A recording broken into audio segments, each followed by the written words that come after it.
sommes le 17 juillet 2017, en début de soirée, et la Conférence nationale des territoires vient de fermer ses portes. La question se pose donc, où va-t-on?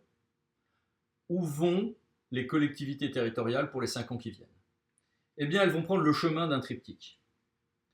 Liberté, moralité, austérité. Faisons le point ensemble. Liberté tout d'abord. Liberté tout d'abord parce que, pour une fois, un gouvernement nous dit, bah non, je ne vais pas faire une grande loi. Je ne vais pas faire une grande réforme comme il y en a eu en 2004, en 2010, en 2014, en 2015, par exemple. Non, non. Pas de loi. Pas de grande loi. Et si les gens veulent fusionner entre eux, y compris les départements, nous a-t-on dit, bah, ils le font, mais pas, par exemple, de mise en œuvre forcée. Il y aura bien un schéma départemental des coopérations intercommunales en 2021, comme ça la loi le prévoit déjà, mais sans pouvoirs spéciaux donnés au préfet pour recomposer les territoires, par exemple, nous dit-on. Très bien. Pas non plus de nouvelles métropoles, il faut dire qu'on arrive déjà à un nombre tout à fait conséquent. Et si une métropole simplement veut prendre des compétences départementales, eh bien elle le pourra en se substituant au département ou selon le modèle lyonnais, qui est d'ailleurs à peu près la même chose. Bon, très bien. Pas plus de 2 échelons infrarégionaux, nous a-t-on dit lors des déclarations de M. Philippe, Premier ministre, devant le Parlement. On en a pu reparler depuis, à suivre. En revanche, une réforme qui, elle, qui ne touche pas le millefeuille, mais qui en touche le contenu, va intervenir. On nous dit qu'il y aura moins d'élus locaux. Dans quelle mesure, dans quelle proportion? On ne le sait pas encore. Mais moins d'élus locaux, tout comme il y aura moins de parlementaires, ce n'est pas une petite information. Autre élément de liberté, nous dit-on, un changement de méthode par une contractualisation avec le monde territorial. Alors, qu'est-ce que cette contractualisation? C'est surtout qu'on aura tous les 6 mois cette conférence des territoires, avec en parallèle un dialogue permanent avec les associations d'élus, plus à court terme un courrier pour chaque maire. Bon. Et avec peut-être des déclinaisons départementales de ces conférences des territoires. Bien. Et 5 chantiers ont été lancés, des groupes de travail aujourd'hui. 5 groupes de travail. Voici les thèmes de ces groupes de travail. Vivre où l'on a choisi, des territoires en dialogue, imaginer et construire ensemble, la transition écologique de la société et des territoires, la mutation numérique de la société et des territoires. 5 grands chantiers, aux intitulés peut-être parfois flous, mais dont on voit bien qu'ils portent sur les thèmes de ce qui change aujourd'hui dans le monde dans lequel nous vivons et dans les impacts territoriaux qu'il peut en résulter. Liberté également du point de vue de l'employeur public. Alors là, on casse un tabou total qui est vraiment une base de notre monde de la fonction publique depuis 1982. On devrait glisser vers une gestion différenciée des 3 fonctions publiques, avec plus d'autonomie pour l'employeur territorial. Est-ce que c'est employeur territorial par employeur territorial, ou est-ce que c'est la fonction publique d'État, la fonction publique hospitalière et la fonction publique territoriale qui évoluent dans leur coin en termes notamment de rémunération et d'équivalent de rémunération? À suivre.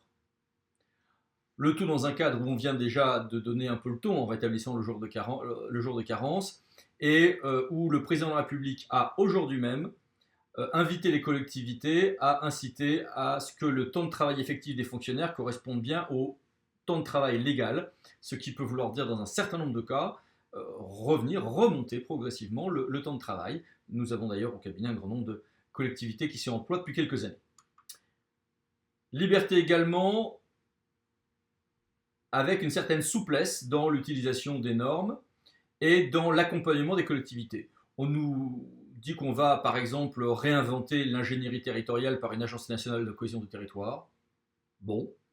Qu'on va renforcer le rôle du Conseil national d'évaluation des normes, ce qui, dans le principe, est très bien, sauf qu'il faut se souvenir qu'il y a eu des clashs récents entre ce Conseil et les 2 derniers gouvernements, y compris l'actuel, sur le fait que ce conseil n'était pas assez suivi et écouté par certains ministères, donc à suivre, mais en mesurant ce que peut être l'inertie de certaines administrations centrales en ce domaine, et plus d'autonomie, nous dit-on, pour les fonctionnaires de terrain, notamment au niveau de l'État.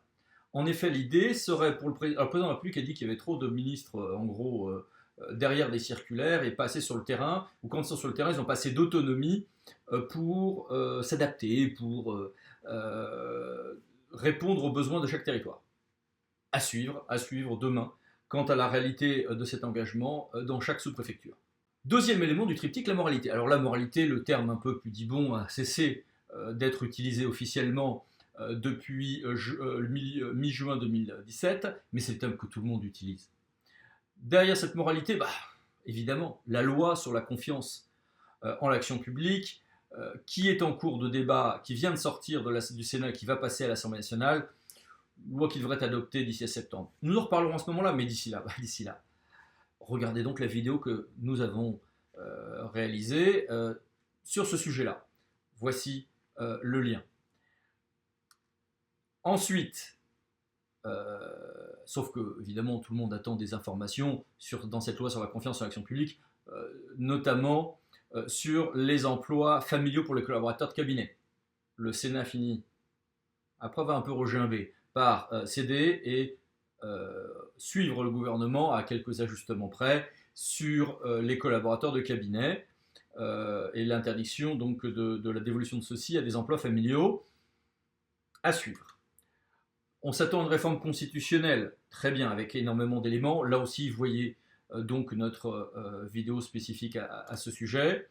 Et puis surtout, on a encore énormément d'inconnus sur la future règle d'interdiction des cumuls des mandats dans le temps.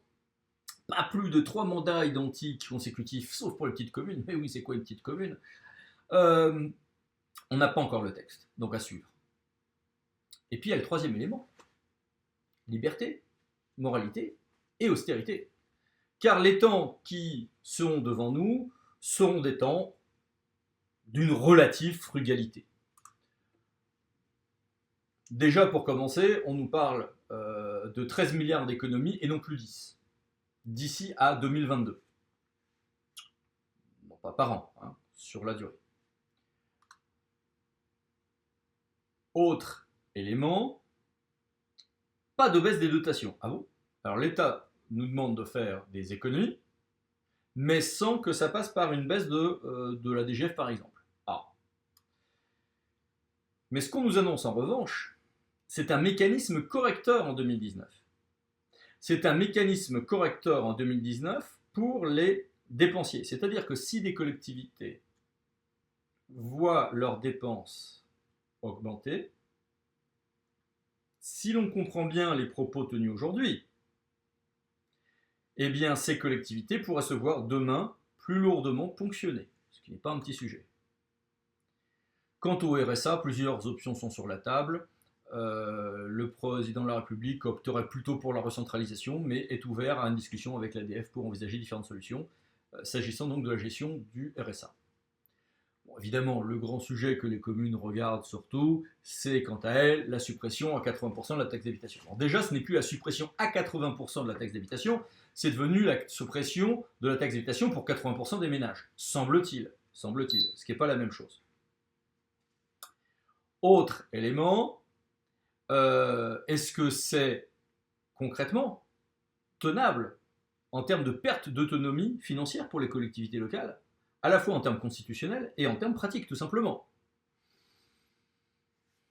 Alors pour que les collectivités soient directement et retrouvent une autonomie ou en tout cas une évolution de leurs recettes en fonction de l'économie, le président de la République évoque la piste, c'est une simple piste, de ce que à terme, une partie de la CSG et de la CRDS soit attribuée aux collectivités, comme on l'avait fait en fait quand on a supprimé la TVA, la taxe professionnelle, pardon, et qu'une partie de la TVA, la CVAE, a été retrouvée aux collectivités. On retrouverait à peu près le même phénomène, mais sur lesquels les collectivités n'ont pas du coup les mêmes possibilités en termes de politique de taux d'une part et d'exonération d'abattement d'autre part. Alors est-ce que c'est bien? Est-ce que ça va glisser vers une évolution différenciée ou au contraire une neutralisation des différences de richesse entre territoires? Ce point est discuté, les deux camps ont des arguments intéressants. Est-ce qu'il est logique que tous les impôts soient de plus en plus en fonction des revenus? C'est un point qui est débattu, mais qui est plutôt le sens en ce moment des réformes depuis longtemps, de droite comme de gauche. Et en revanche, il y a des tas de problèmes techniques. Enfin, ces fameuses bases locatives gelées en 1970, conduisant des différences énormes, mais qui on était en train de mettre en place des réformes, quid de la prise en compte des nouvelles bases locatives?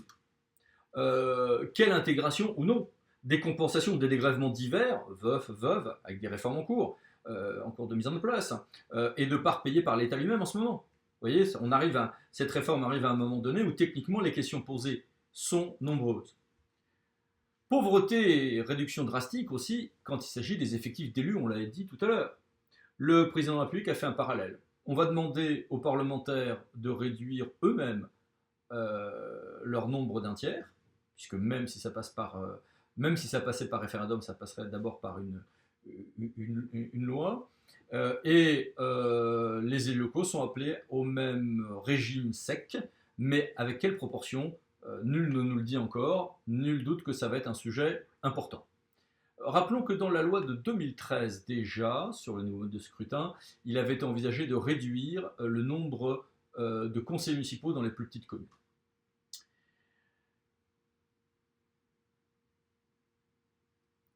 Changement de donne dans un sens frugal également, s'agissant de la politique des transports. Et là, je me réfère à la conférence de presse du ministre de l'écologie d'il y a quelques jours. Pause dans les grandes infrastructures. Le gouvernement dit que le gouvernement précédent, les deux gouvernements précédents, lui ont laissé 10 milliards de projets à financer en infrastructures de transport, dont 7 milliards totalement nouveaux, non financés. Donc le gouvernement dit on arrête. On va avant tout faire une priorité à la rénovation des lignes de proximité et de desserte régionale, et ce, après un audit au cas par cas. Certes, on maintient le financement pour le Grand Paris, et on envisage éventuellement un paiement par les poids lourds, mais sans relancer l'écotaxe qui avait été supprimée par Ségolène Royal après l'affaire des bonnets rouges. Et c'est lors d'une loi de programmation au premier semestre 2018, après un grand débat public, qu'on décidera ceux des grands investissements qu'on conserve ou qu'on ne conserve pas, mais certainement pas de choses nouvelles, plutôt de la réduction sur ce point. Médiation également sur Notre-Dame-des-Landes. À terme, prime au remplacement des véhicules qui ne sont pas éligibles à la vignette critère. Des assises de la mobilité dès septembre 2017. Et puis toute une série d'autres aspects pour lesquels le gouvernement a des choses dans ses cartons, mais dont il ne parle pas trop pour l'instant, mais qui évidemment, dans le même sens, vont aller dans le sens du renforcement de la multimodalité, de la réforme du versement transport, ça fait partie des choses dont on parle, des bandes de recharge électrique, des locations et partage de véhicules, développement du covoiturage, bien sûr, mais ça, ce sont des politiques à peu près constantes depuis quelques années. Donc liberté, moralité, frugalité ou austérité. C'est le menu. C'est le menu des révolutions territoriales qui nous attendent. Pas de grandes lois, pas de grands soirs. Des territoires qui se construisent, qui échangent avec l'État, mais qui ont intérêt à être transparents, à répondre aux exigences toujours plus drastiques de nos concitoyens en matière de transparence et d'une certaine vision de la moralité publique. Et une frugalité qui sera diversement appréciée par les différents acteurs, bien sûr. Donc, on est à un moment très intéressant. On est à un moment très intéressant parce que si on est dopé, si on est shooté aux grandes réformes qui changent tout dans notre édifice institutionnel, on est déçu. On n'a pas de grands changements, on n'a pas de grandes annonces à brandir, si ce n'est la réduction du nombre d'élus, et encore, on ne sait même pas dans quelle proportion. Si on rentre dans les détails et si on voit ce qui se dessine, c'est quand même un changement dans la méthode qui n'est pas que cosmétique, même si, in fine, les choses vont aller vite. Même si sur la taxe d'habitation, la précipitation l'emportera sur la concertation à l'évidence, parce qu'on est dans la seringue en termes de timing tout simplement. Mais si on réfléchit à ce que cela conduit en termes d'environnement, de transport, de gestion prévisionnelle des dépenses, d'autonomie dans la gestion, par exemple, des fonctionnaires, on voit que l'on a des pistes de travail qui, pour certains aspects, répondent soit à des demandes anciennes et peu écoutées pour l'instant des élus, soit en tout cas à des pistes qui vont dans le sens d'une autonomie qui déjà en réalité depuis la décentralisation s'inscrit. Aujourd'hui, le gouvernement en appelle à plus de souplesse et de liberté pour que les gens puissent tester, expérimenter. Tout ceci va dans le même sens. Donc, à suivre, il y a toujours loin la coupe aux lèvres, donc peut-être les lois qui seront adoptées ou les pratiques qui seront mises en œuvre seront-elles éloignées de ce qui a été annoncé aujourd'hui. Ce qui est annoncé aujourd'hui en inquiétera beaucoup, en satisfera certains, mais on est à un moment à scruter avec attention et qui promet au minimum plus d'autonomie pour les collectivités qui s'en donneront les moyens. Le problème, c'est que financièrement, elles n'en auront plus forcément tous les moyens.